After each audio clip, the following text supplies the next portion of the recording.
आदाब नाज़रीन, खबरनामे में आपका इस्तकबाल है। मैं हूं साइमा खान। सबसे पहले नजर हेडलाइंस पर। महाकुंभ से पहले वज़ीर आज़म नरेंद्र मोदी ने आज प्रयागराज को तकरीबन 5,500 करोड़ रुपए के तरक्याती प्रोजेक्टों का दिया तोहफा। कहा कि इत्तेहाद की बड़ी पूजा है महाकुंभ।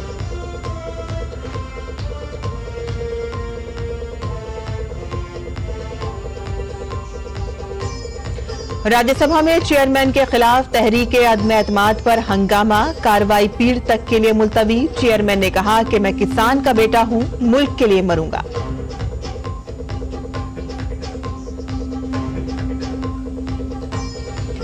लोकसभा में आईन पर बहस। हुक्मरान पार्टी की जानिब से राजनाथ सिंह ने शुरू की बहस। कहा कि आईन की तौहीन करना कांग्रेस की है पुरानी आदत। एसपी सदर अखिलेश यादव ने भी कही आईन को बचाने की बात।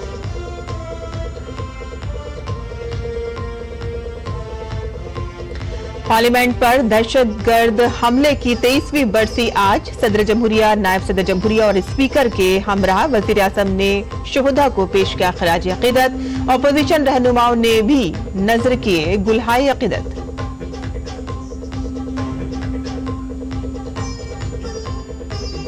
रिजर्व बैंक ऑफ मुंबई समेत दिल्ली के कुछ स्कूलों को भेजी गई धमकी आमेज मेल। पुलिस तहकीकात में मसरूफ और अभी तक नहीं मिली है कुछ भी मुश्तबा चीज।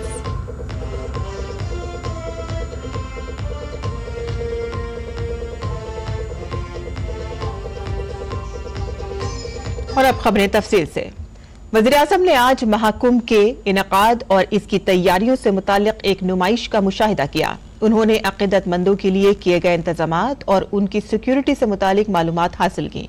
उन्होंने नक्लो हमल, सफाई सुथराई और सहूलियात से मुतालिक तकरीबन 5,500 करोड़ रुपए के कई तरक्याती मंसूबों का इफ्तिताह किया, जिसमें 10 नए रोड ओवर ब्रिज, मुस्तकिल घाट, रिवर फ्रंट, सड़कें, मुख्तलिफ रेल और सड़क के मंसूबे शामिल हैं।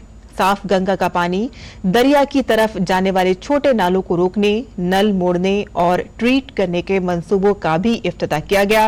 वज़ीर आज़म ने महाकुंभ के अजीमुल शान प्रोग्राम के लिए पेश की मुबारकबाद दी।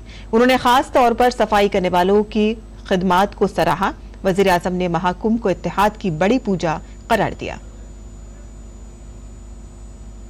महाकुंभ हजारों वर्ष पहले से चली आ रही हमारे देश की सांस्कृतिक, आध्यात्मिक यात्रा का पुण्य और जीवंत प्रतीक है।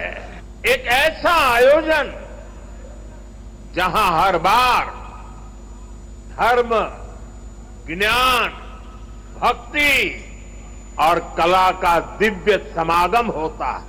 राजा महाराजाओं का दौर हो या फिर सैकड़ों वर्षों की गुलामी का कालखंड, आस्था का ये प्रवाह कभी नहीं रुका। इसकी एक बड़ी वजह यह रही है कि कुंभ का कारक कोई बाह्य शक्ति नहीं है। किसी बाहरी व्यवस्था के बजाय कुंभ मनुष्य के अंतर मन की चेतना का नाम है।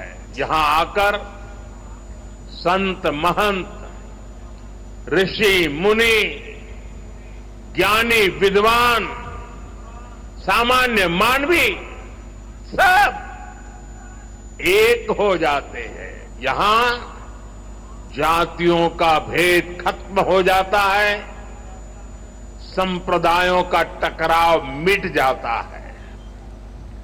करोड़ों लोग एक थे, एक विचार से जुड़ जाते।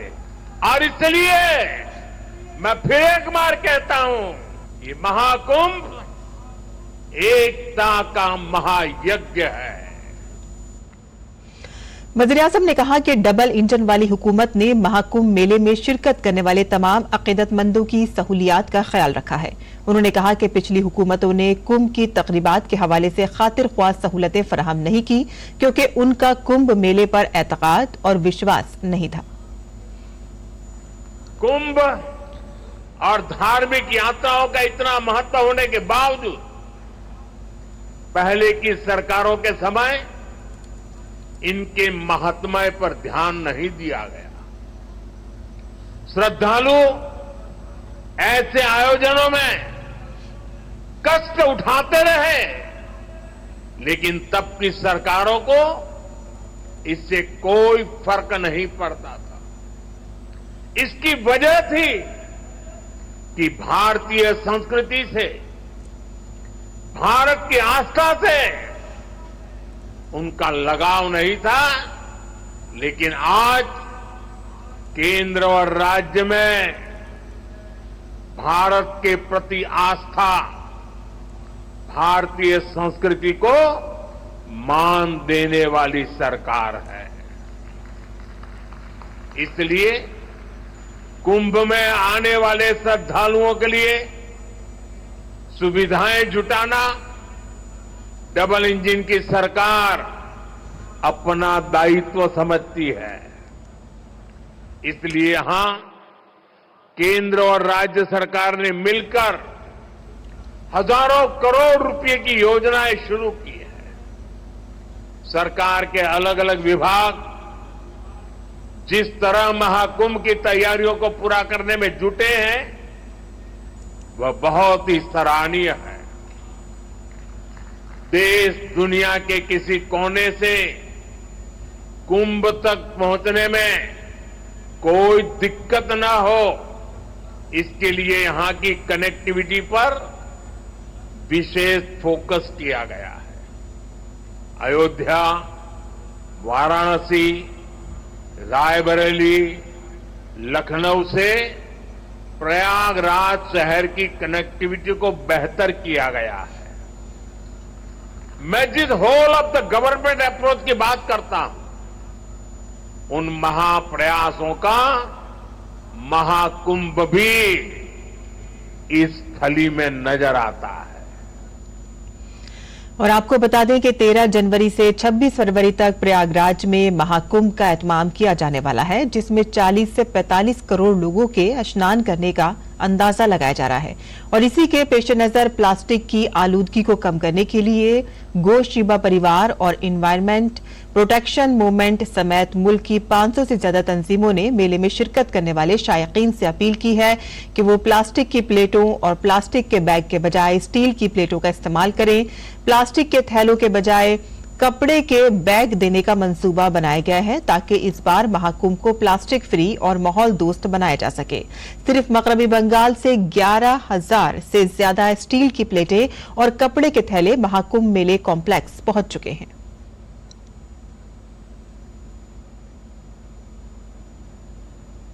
जो लोग थाली देने आ रहे हैं वो उनको बता रहे हैं कि कुंभ क्षेत्र में जाएं, या आप सोचिए कि वो घर में भी इधर उधर प्लास्टिक न गिराएं, उसको अलग से इकट्ठा करें, और कुंभ क्षेत्र में जाके प्लास्टिक या कागज का टुकड़ा या खाने की कोई वस्तु इधर उधर नहीं करें, और जो कुंभ क्षेत्र है उसको खूब स्वच्छ रखें।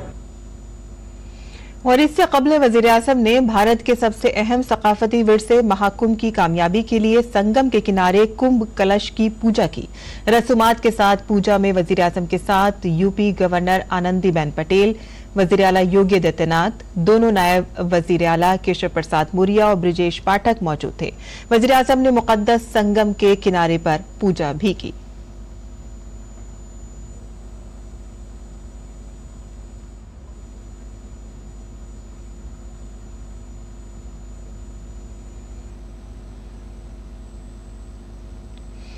संगम के बाद वजीर आजम अक्षय वट बरगद के दरख्त के मकाम पर पहुंचे। सनातन सकाफत में इसे मुकद्दस समझा जाता है। त्रिवेणी में वाक़े किले के अंदर मौजूद ये दरख्त मजहबी अकायद से जुड़ा हुआ है। यह ख्याल किया जाता है कि तबाही के दौरान जब पूरी मखलूक तबाह हो जाती है तो सिर्फ यही अक्षय वट बरगद का पेड़ जो है वो बच जाता है। ये भी माना जाता है कि ईश्वर इसके एक पत्ते पर बच्चे की शक्ल में बैठकर पूरी मखलूक को देखता है।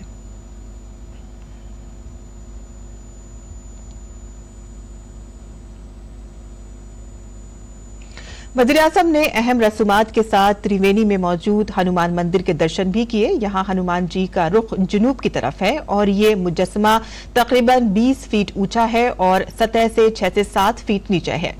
संगम में नहाने के बाद हनुमान जी की पूजा करने का अकीदा माना जाता है।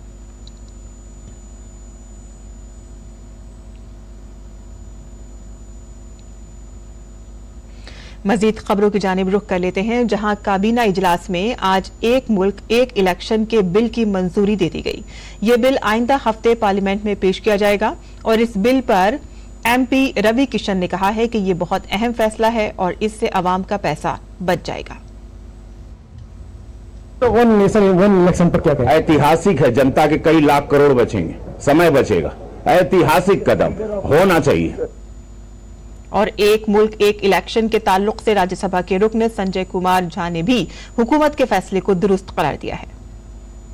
हम लोग पूरी तरह समर्थन करते हैं वन नेशन वन इलेक्शन को, जनता का भी समर्थन है और सबसे बड़ी बात यह है कि देश के लोग भी चाहते हैं कि भाई एक बार चुन लिए तो 5 साल सरकार चले।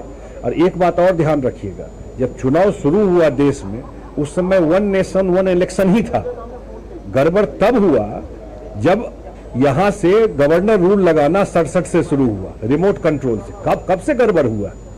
उस समय ना खतरा हुआ था फेडरलिज्म पर।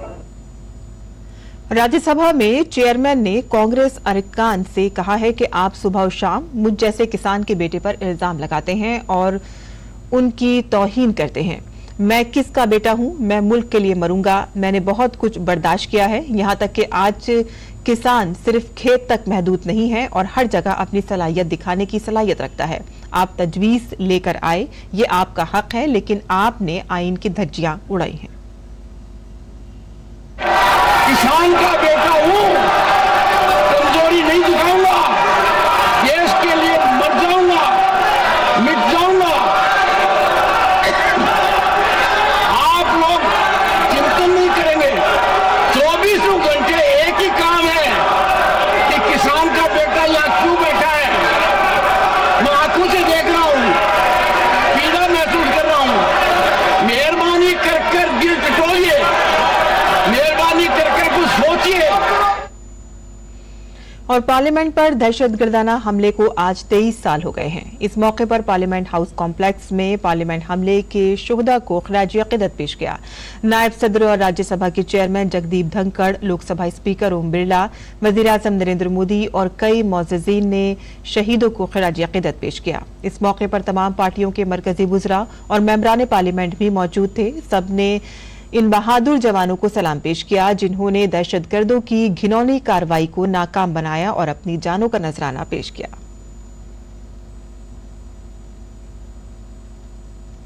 सदर जमहूरिया द्रौपदी मुर्मू ने अपने सोशल मीडिया अकाउंट पर पार्लियामेंट पर दहशतगर्दाना हमले की बरसी पर पोस्ट किया। उन्होंने लिखा कि मैं उन हीरोज को खराज अकीदत पेश करती हूं जिन्होंने 2001 में आज के दिन हमारी पार्लियामेंट की हिफाजत करते हुए अपनी जानें कुर्बान की। उनकी हिम्मत और बेलौस खिदमत हमें मुतासिर करती रहेगी। कौम उनकी और उनके खानदान की हमेशा मशकूर रहेगी और इस दिन मैं दहशतगर्दी से लड़ने के भारत के गैर मुतज़्ज़ल अज़्म का इयादा करती हूं। हमारा मुल्क दहशतगर्द क़ुव्वतों के खिलाफ मुत्तहिद है।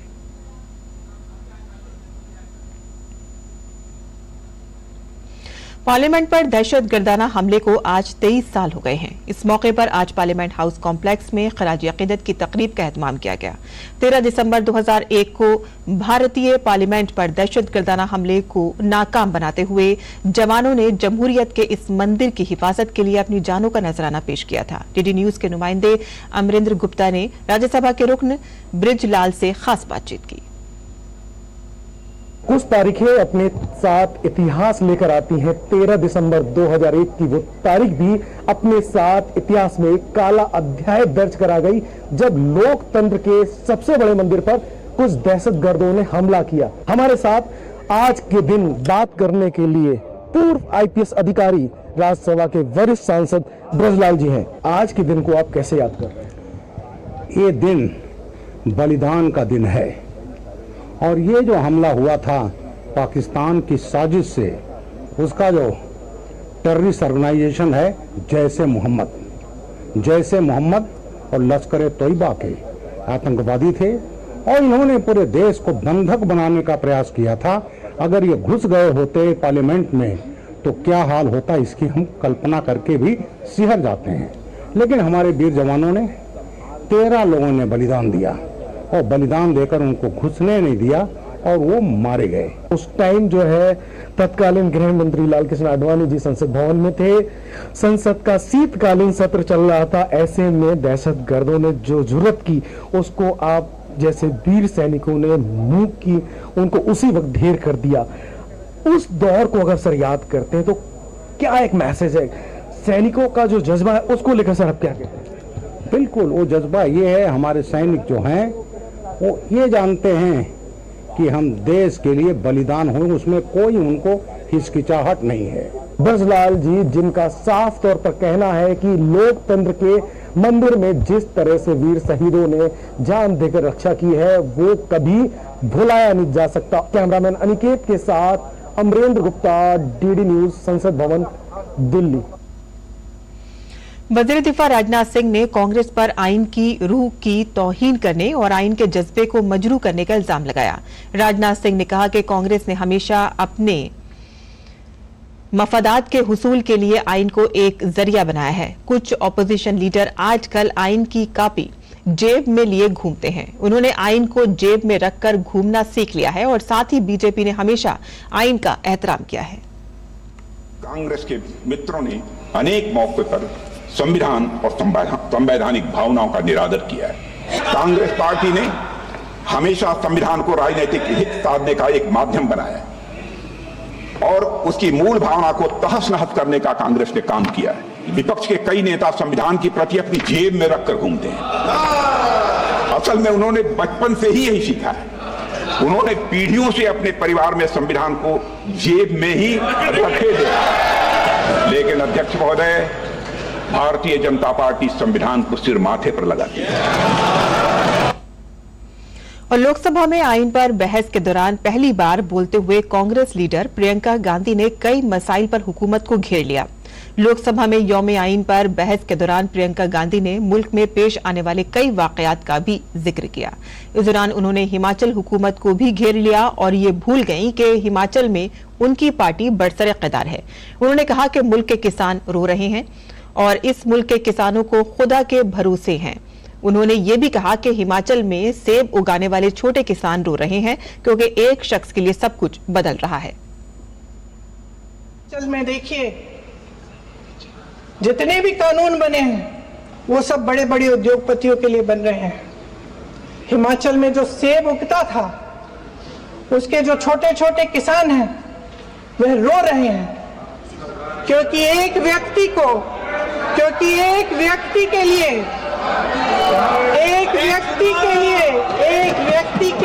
सब कुछ बदला जा रहा है। वजीर खारजा डॉक्टर एस जयशंकर ने बांग्लादेश में हिंदुओं पर होने वाले मजालिम पर लोकसभा में कहा कि हुकूमत इस मामले पर गहरी नजर रखे हुए है। उन्होंने ये भी कहा कि हिंदुओं के साथ किसी भी किस्म के नारवा सलूक को बर्दाश्त नहीं किया जाएगा। With regard to the treatment of minorities in Bangladesh, it has been a source of concern. There have been multiple incidents of attacks on them. We have drawn our concern to their attention. Recently, Foreign Secretary visited Dhaka. This subject came up during his meeting, and it is our expectation that in its own interest, Bangladesh would take measures so that its minorities are safe. Pakistan के बारे में उन्होंने कहा कि भारतीय हुकूमत अपने पड़ोसियों के साथ खुशगवार ताल्लुकात पर यकीन रखती है, लेकिन पड़ोसी ममालिक बिलखुसूस पाकिस्तान को दहशतगर्दी से पाक माहौल में बात करनी होगी। In terms of improving ties with Pakistan, like any other neighbor, we would like to have good ties. But like with any other neighbor, we would also like to have ties free of terrorism. So this has been the position of the government. We have made it very clear that it is for the Pakistani side to show that they are changing their behavior of the past, and that if they don't, of course there are implications for the relationship and for them. So I think the ball is very much in Pakistan's court in this regard. मरकजी मवासलात और शुमाल मशरक़ी तरक्की के वजीर ज्योतिरादित्य सिंधिया ने तरक्की याफ्ता हिंदुस्तान के बुनियादी ढांचे के विजन पर मीडिया से खिताब किया। उन्होंने अपने खिताब में दावा किया कि मोदी हुकूमत के 10 सालों में बेमिसाल तरक्की हुई है। उन्होंने कहा कि एक रिपोर्ट के मुताबिक इंफ्रास्ट्रक्चर में सरमायाकारी GDP का 5.3% है और 2029 तक ये 6.5% तक पहुंच जाएगा। अगर आर्थिक दृष्टिकोण से हम लोग ध्यान दें तो 1 रुपया जो निवेश किया जाता है अधोसंरचना में, उसका GDP मल्टीप्लायर 2.5 रुपए से 3.5 रुपए होता है। मतलब 2.5 गुना या 3.5 गुना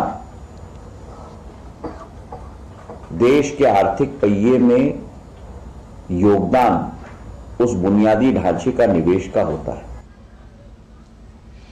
और साथ ही मरकजी वजीर ज्योतिरादित्य सिंधिया ने कहा कि बुनियादी ढांचे के 4 पैरामीटर्स मयार, रफ्तार, मिकदार और कवरेज हैं। QSQC के फॉर्मूले की बुनियाद पर हिंदुस्तान एक आलमी मॉडल बन गया है। 4 पैरामीटर्स की मैं चर्चा करना चाहता हूं।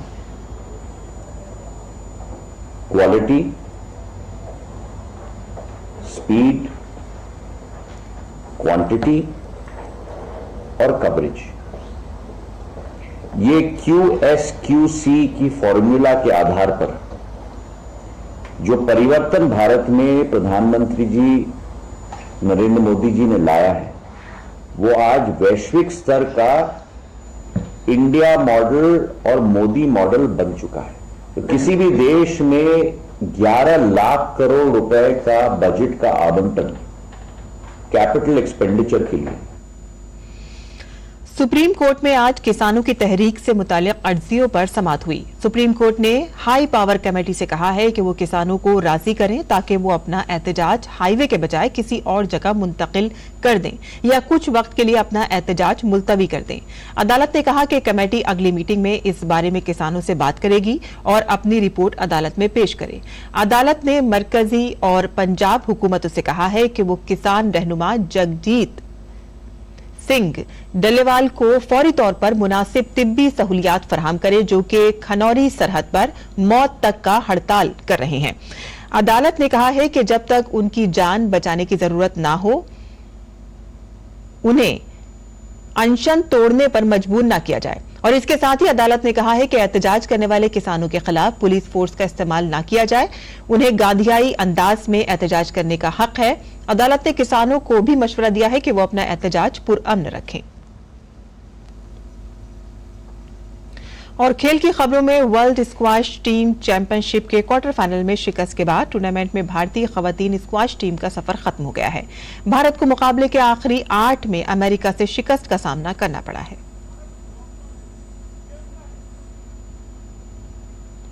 वहीं भारतीय मर्दों की टीम को वर्ल्ड स्क्वाश टीम चैंपियनशिप के क्वार्टर फाइनल में शिकस्त का सामना करना पड़ा। भारतीय मर्दों की टीम को मुकाबले के क्वार्टर फाइनल में फ्रांसीसी टीम ने शिकस्त दी।